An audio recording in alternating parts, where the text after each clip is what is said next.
Hello everyone, welcome back to our channel. Take it simple. On today's video I'm going to show you how to move folders on AOL Mail. It's very quick and easy, so let's get started. First of all, open the AOL Mail app on your phone. If you don't have the app yet, you can get it from Google Play Store or the Apple App Store. Once you do that, go ahead, launch the app, then sign in. Now on the screen you can see options like Inbox, Home, Receipts and Subscriptions.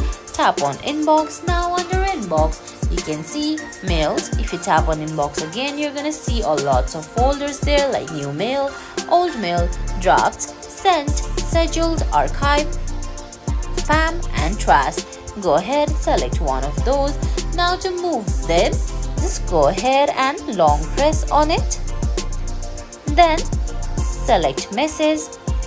Once you do that, go ahead, tap on Move from the bottom of your screen and select any folder that you like. Once you do that, you can see you can move folders like that. And guys, that's it. That's how you move folders on AOL Mail.